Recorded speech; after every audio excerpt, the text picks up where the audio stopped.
Imagine você qual não seria a tua gratidão, né, em receber o testemunho favorável a você, né, num momento de dificuldade, seja no momento que você está num júri, ou seja, mesmo hoje é muito frequente esses cancelamentos, alguém se levanta e evidencia as tuas virtudes, né, e desfaz aquela calúnia, e fala, opa, para lá, não é assim, né, não é assim. Qual não seria a tua gratidão? Porque através desse testemunho, né, as pessoas te veriam com os olhos, né, mais misericórdia, com mais piedade, sei lá, com mais carinho.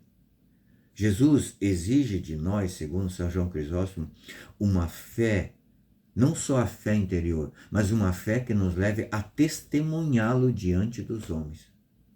Ele exige isso de nós. Mas ao contrário de nós que precisamos do testemunho de alguém, muito mais do testemunho de Jesus, Jesus não precisa do nosso testemunho. Jesus nos pede o testemunho para infundir em nós uma confiança maior ainda. É por isso que Jesus exige de nós esse testemunho dele, né? Vamos entender isso, vamos entender o que Jesus nos propõe no Evangelho de São Lucas, capítulo 12, versículos de 8 e seguinte. E Jesus disse, digo-vos, todo que me reconhecer diante dos homens, também o Filho do Homem o reconhecerá diante dos anjos. Mas quem me negar diante dos homens será negado diante dos anjos de Deus. Todo aquele que tiver falado contra o Filho do Homem obterá o perdão, mas aquele que tiver blasfemado contra o Espírito Santo não alcançará o perdão. Veja como é duro, como é pesado a blasfêmia contra o Espírito Santo, né? A blasfêmia contra o Espírito Santo acontece, segundo Santo Atanásio, quando aquelas pessoas foram dignas de receber o Espírito Santo, que as pessoas que foram batizadas, agora elas voltam, né? Elas tornam ao pecado, né? E aí elas começam a negar Jesus através do seu pecado. Santo Agostinho vai nos ensinar que o pecado contra o Espírito Santo é a própria impenitência, é aquele coração duro, né? O pecado contra o Espírito Santo, ele não alcançará, né, segundo Jesus, o perdão nesse século nem no século vindouro, quer dizer, nem nessa vida e nem na vida eterna. Por que não alcança? Porque o pecado, porque nesse século, melhor dizendo, é que através da penitência nós alcançamos a graça da misericórdia de Deus. Mas na outra vida não haverá mais tempo para nós buscarmos essa graça. Então o tempo é agora. O tempo é hoje. Santo Agostinho vai nos ensinar que o pecado contra o Espírito Santo é a dureza de coração.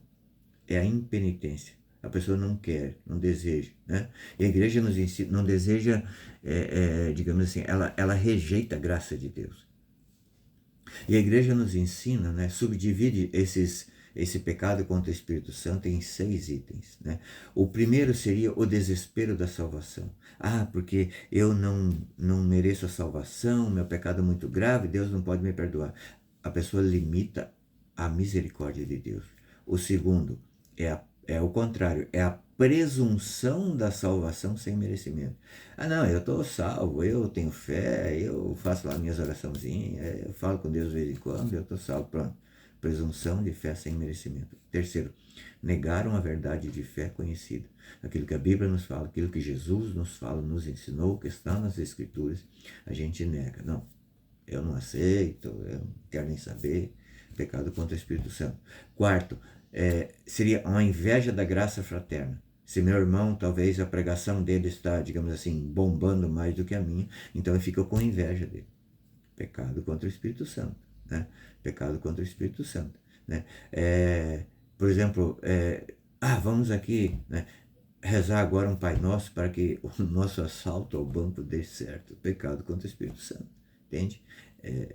É um desvio de função, digamos assim, né? A obstinação do pecado. Isso que é muito comum, por exemplo, na pessoa que tem o pecado da mentira. E ela mente e não consegue sair. A pessoa que tem, digamos assim, que comete o pecado da fornicação ou do adultério, ela vai cada vez mais se enfiando nesse pecado e não quer, e não sai desse pecado. É a obstinação do pecado.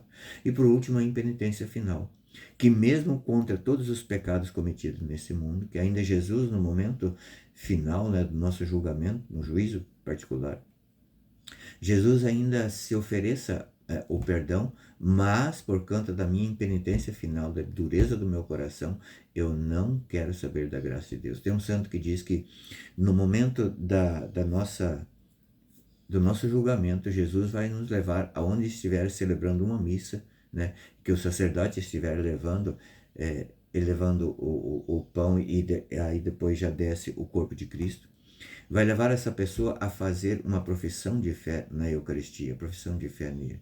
E se nesse momento essa pessoa não conseguir fazer, talvez não seja nem por conta da vontade, ela não vai conseguir fazer essa profissão de fé por conta da sua impenitência final.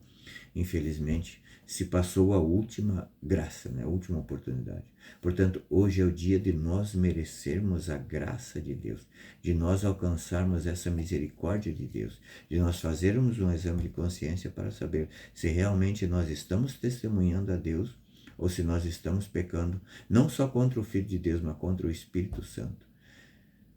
Coragem, fé, vamos conseguir. Ninguém disse que seria fácil, mas Jesus fala que no final vai valer a pena, porque nós teremos o testemunho, o próprio testemunho dele, né, no dia do nosso juízo particular. Deus te abençoe.